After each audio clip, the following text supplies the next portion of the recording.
Rainbow Push 14th annual Global Auto Summit here in Detroit at the MGM. And I struggle for parity in the industry. We are buying far more cars than we're selling. Before the recession hit, we had like 700 dealerships. It was now 260. We're at 65 top suppliers, now we got 16. The government bailed out the auto industry, but left us out. They bailed them out and then took the market to China. We're concerned about that. Our share of jobs, our share of contracts, dealerships, suppliers, advertising, legal professional services, and so in every category we are buying more than we're getting in return. We must fight for an even playing field. I want to thank Rolling Out Magazine for rolling it out, keeping people alert. From an economic perspective, we're lagging. We're lagging and dragging economically. It's unfortunate that 50 years after Dr. King said we've come to the nation's capital to cash a check, and the check was marked insufficient funds. 50 years later, the check still has insufficient funds on it. When you invest in the pipeline, you're really investing in the future of your company. You're investing in the future of our nation. When you look at any demographic, it's going to tell you that black and brown young people will begin to push the labor market at some point being the majority of the labor market. And that probably won't happen until 2060, 2070. By 2050, the majority of Americans will be so-called minorities. And so from that perspective, those are populations that we have to invest in. We've seen African American people at the periphery of education. We've seen Latinos having difficulty entering the educational market. We've seen Asian Americans excelling in the classroom, but less likely to excel in the boardroom because they're not there. So you start out by investing in education, then you have a pipeline. So you're not just talking about one African American or two, you're talking about basically a posse, a group of people that you can choose from. Now, the 1-2 syndrome just doesn't work. We look at the automobile industry, more than 2 million jobs in this industry. Question, not only are there black and brown people, but at what level do they show up? You want a senior vice president, you want a vice president, and quite frankly, you want the CEO. I think that people of African descent have to begin to protest. I think that we do not buy black as a symbol of self-hate. I think when we buy from companies that disrespect us, that is a symbol of self-hate. I think we start inside, and then we grow outside. And the organizations like Rainbow Push make it easier for us. Because they set a tableau for us to work from. Of course, working individually is step one, but working collectively is step two. When you look at the people here, what you have to look at, there are a lot of automobile people here. Some are here from goodwill. Some are here because they feel they have to be to represent. So this is a good thing, but how many conscious people are here? You've got business people here, which is wonderful, lawyers, PR people, and for some of them, it's about networking, which is not a bad thing. But I'd like to see some more teachers here. I'd like to see some more, frankly, telephone operators here.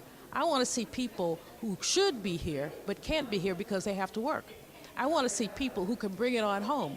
When you are buying a car, are you buying a car from someone like Toyota, who supports us, or like a company that didn't even bother to basically fill out the questionnaire that was sent to them by Rainbow Push? George Fraser made a really good point this morning. He said, if I punch you in the face and then say, I'm not going to do it anymore, and then I'll punch you in the face again and then say, I'm not going to do it anymore, and keep punching you and punching you, he says, you will get your hind parts kicked because essentially you did not choose essentially to retaliate when I punched you. Our economic power could be a form of retaliation.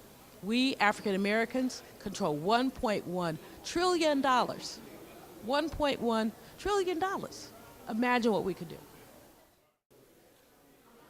Well, as I observed the marketing and advertising panel, I thought it was excellent. It brought great information to the table. Unfortunately, it's not information that we hadn't heard before, but it's up to each of us as manufacturers to decide how are we going to use that information. You know, my perspective is that this is not a white, black, brown, yellow issue. It's a green issue. It's one that we've got to decide as a business imperative, how are we going to reach the growing segments within the marketplace? And I believe that with the Polk numbers that were shared, with the discussions that are out there, you know, the manufacturers that are there, I think they understand that. Now, what is the commitment to move forward? And I think each of us has to decide that, are we committed? If we're committed, then we got to put our dollars where our mouths are and appropriately represent to reach out and get our unfair share of these growing segments.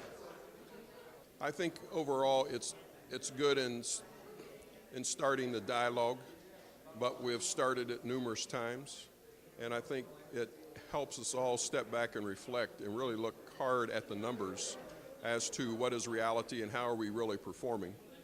And we just got to look ourselves in the mirror as far as each company and saying, okay, what is our market share? Is it growing? Are we growing in those growing segments, or are we satisfied with our traditional marketing?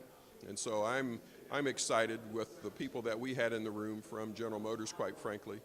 They get it, and I'm sure we'll have some interesting discussions as we get back to the office and figure out what is our strategy and how are we going to execute. And I just served on the advertising panel at the Rainbow Push Summit, and I thought it was really important to serve on this panel because I wanted to hopefully make an impression on the car industry that marketing to African Americans is significantly important to the growth of their business. Their business can only grow with our audience. We love cars. It goes back to Dream Girls, I've got a Cadillac car. We love cars. Cars are a status symbol for us besides their function. And we're not, right now, not being marketed to effectively with cultural relevance and with the appropriate amount of spending. And the main point that I tried to make in the forum was that spending should be really commensurate with the population. So if African Americans are 13% of the population, we should get 13% of the marketing dollars. Simple as that. Well, it's all about math. It's all about math. They got to make money. We have to make money. So I'm not sure if they're looking at the metrics in the right way. And I think if they were to look at the sales contribution that African Americans represent in conjunction with the cost and what they're spending on them, they would see a disconnect, especially if you compare that to what the sales numbers from the general market side and what they're spending there. So it's really just figuring out the numbers and what's worked for them. But I understand that sales is really important, and that's what we're about too. So it's advertising to get the sales. Today we had an automotive advertising roundtable session. And the session is created to engage the automotive manufacturers with ethnic media, advertising, and marketing professionals. The goal is for them to continue to see the evolving and growing marketplace of color, and how are they going to engage and make investments in that marketplace.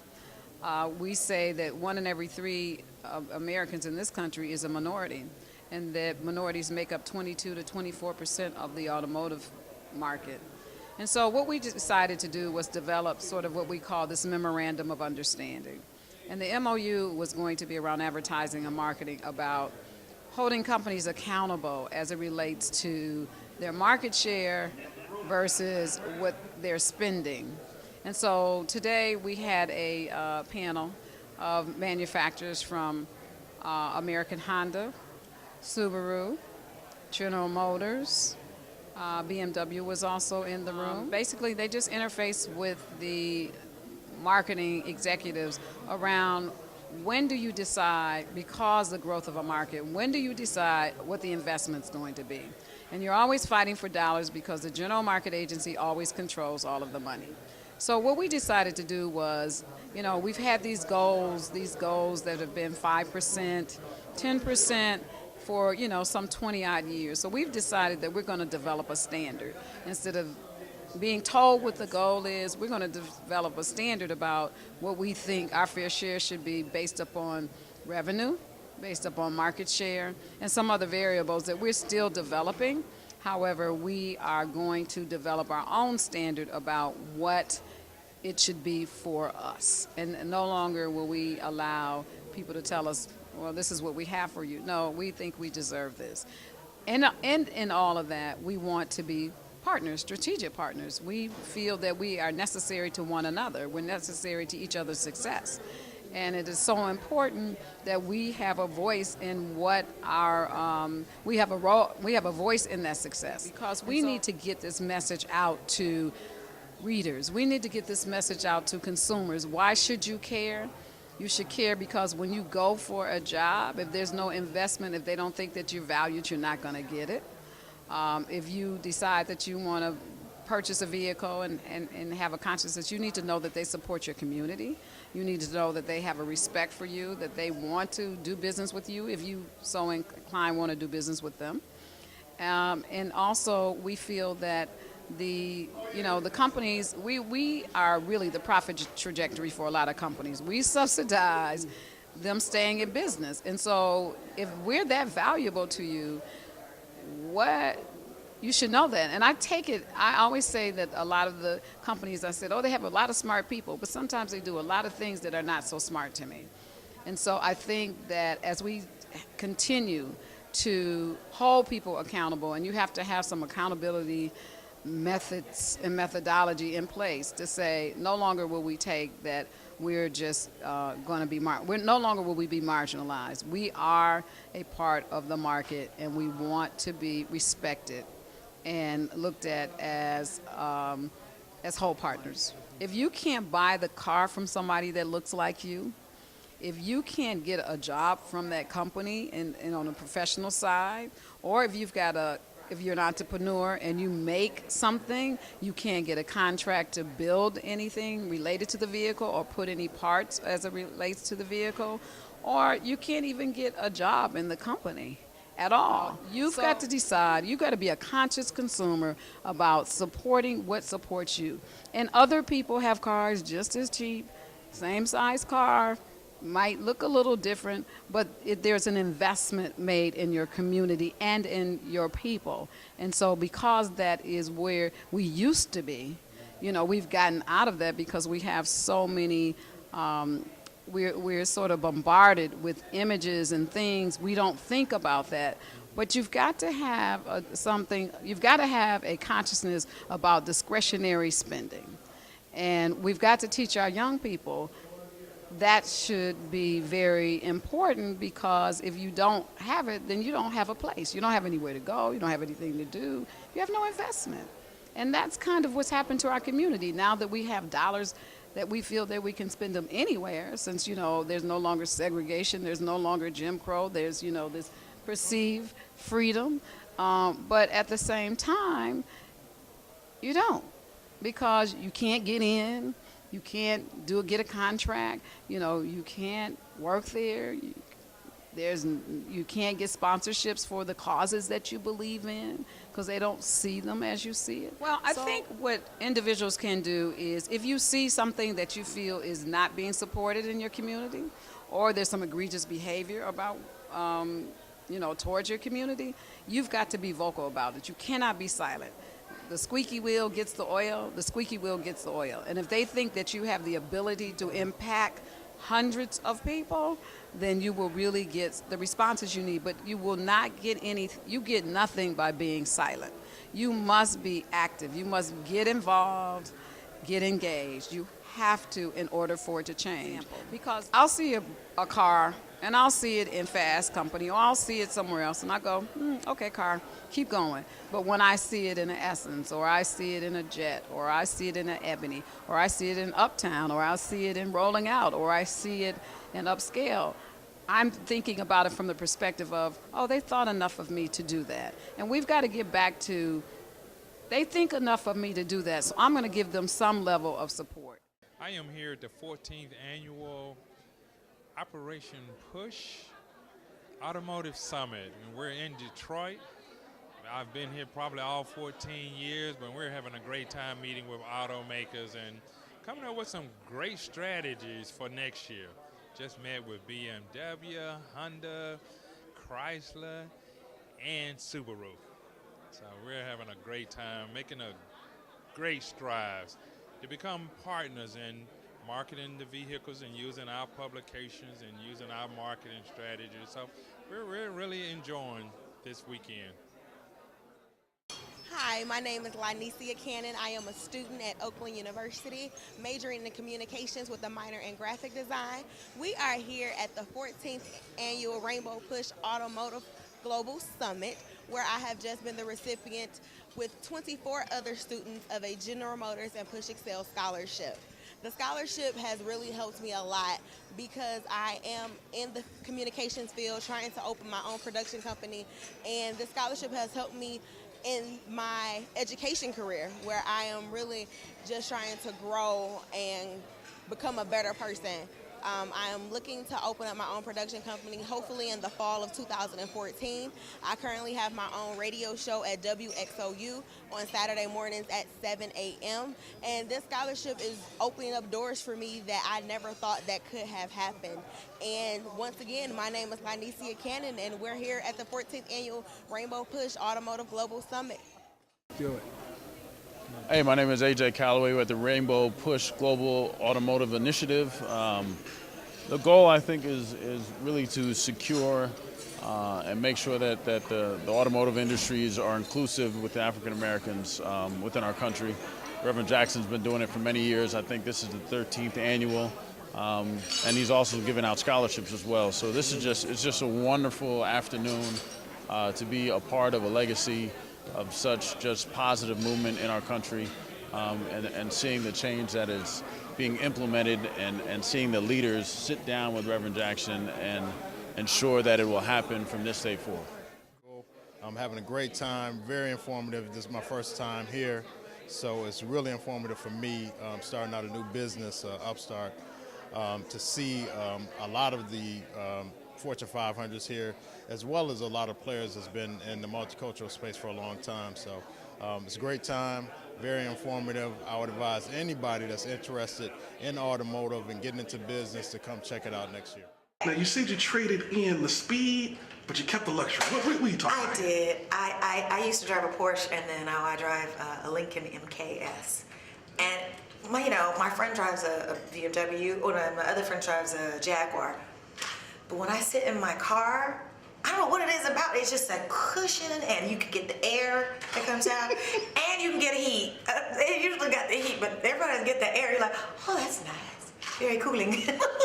So it's very soothing. It's a very comfortable ride. Okay. I almost don't want to give it up, honestly. You don't give it up? I want to get a BMW. I want a convertible. If they did a Lincoln convertible, I would do that. So Lincoln, please make a convertible. Tell them to step up the game. Please, come on now. You have to be able to battle and compete with the others. Come on now. You and me. Okay. Let's talk about your album, More is More. That's a really simplistic but brilliant title. Well, thank you. And it says a lot. It does. It says a lot without saying much. Mm-hmm. More is more. But it says more than you think. Mm-hmm. Exactly. So tell us why you came up with that and what it means to you. Well, it's M-O-O-R-E. That's my last name, More is more. Usually people say less is more. I don't know. Less drama is more. But usually more of something is what you want. You want more of it. And I'm giving you more of the sound that you're used to. The mellow, smooth, cool love songs. That's me. And I love it. I love making that. But there's more to me than I was in 1991 when the album first came out. People want you to remake your albums over and over again, and you can't. I'm growing and I'm learning and I'm maturing musically as far as my sound and what I'm singing about. I sing about my life, and my life right now is more is more. If you want to know about what's happened in the last 5 or 6 years. That's right. You're a mother. You have branched out into different mediums of self-expression, television. Yeah, how's that going, in your opinion? Well, we're not taping anymore right now. Why are you laughing at people? It was good. Actually, I liked doing reality TV because it was real. It was real things. Nobody told me what to say. It was reality, for real. But what I like is that people were able to get to know me a little better. And I think that's what they don't get to see in a concert. You start from one song and you go all the way through, and you really kind of have a plan of what's going to happen. The music comes alive, yes, but you don't always get to know, okay, what is she really like when she's talking? Because watching was weird. Doing it was easier than watching. Watching was weird. I'm like, I make that face when I'm talking. Have mercy. It's weird. It's weird. So. And then the self-critique is kind of crazy. It's hard. It's hard to watch. But I'm learning now not to make so many crazy faces. Right. I don't think it's working though. I'm trying to not do it now. Once you forget the cameras and the emotion gets going, you it's do a wrap. it, and then you have to be yourself. I think that's the most important part about reality TV is to get to know who you're watching. So you got to be naturally you, and I'm naturally pretty goofy, and I make some funny faces. So I've come to grips with it. Well, that's what's up. I mean, I'm okay. we down with that program. It's a good thing. Okay. Because that's who I am. That's what's up. Last question in regards to your album, More is More. Maybe a couple of songs that you'd like to clue us in, you know, in terms of what, because it's out in stores now. Yes, it is. But we want to find out which ones, well, I guess it's hard to answer. Personal? Yeah, exactly. Since you went personal on us. I did. Yes, I did. Well, you start with the first one, Alone. It's good. It talks about how much I like to be by myself now that I am a single woman.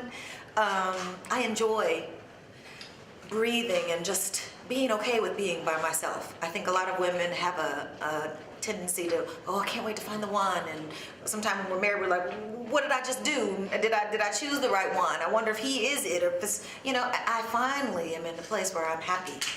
Right now, I'm not looking for tomorrow, I'm not looking back at yesterday. I really am embracing this moment. And that song is pretty exemplary of that. Also, a song called Don't Make Me Laugh. It's the most personal on the album. If you want to know what happened, if you want to know what happened in the last 5 years, we do. Go and check it out. I can't talk about it. You know, sometimes you can't talk about things. It's just not politically correct, or you can't find the right word in the moment, even if you think you're going to say the right thing. Sometimes you end up with your foot in your mouth. Yeah, just don't make me laugh. That was my life. Okay. Yeah. Gotcha. Well, thank you so much for spending a few minutes with us, letting us get to know you a little bit better. In addition to what we've seen on television. Yes. As an actress, and now you're also a mother. Not an actress. I was on reality TV. It was reality. Okay, reality. Yes. Yeah. Got to know me. That was me. Sorry about that, rolling out. No fake TV. Okay. I don't do that. Okay. Fake is not good. I don't even know how to pretend to be anything else. Okay, let me rephrase that. You rephrase it. Yeah, as a television star. Okay, Starra. Okay. I go for that. Yeah, see there, okay. Okay. Singer, television star, and mother. Yeah. And so that is an interesting balance right there. It's about priorities. Yeah. They come first. My children come first. And then me. And then everything else has to get in line after that. What's up? Gotta take care of yourself. Okay. Well, of course, Jesus is for all of us, but gotta take good care of all the rest of the things and make it all whole. Gotta be one.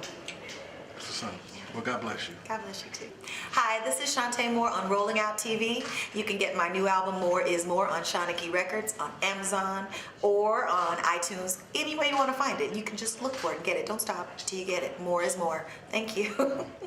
Shantae wants to sing to Reverend Jackson. He's celebrating 72 years of life, ladies and gentlemen. 72 years young, ladies and gentlemen. Happy birthday to you. Happy birthday to you. Sing, Shantae. Happy birthday, Dr. Jackson.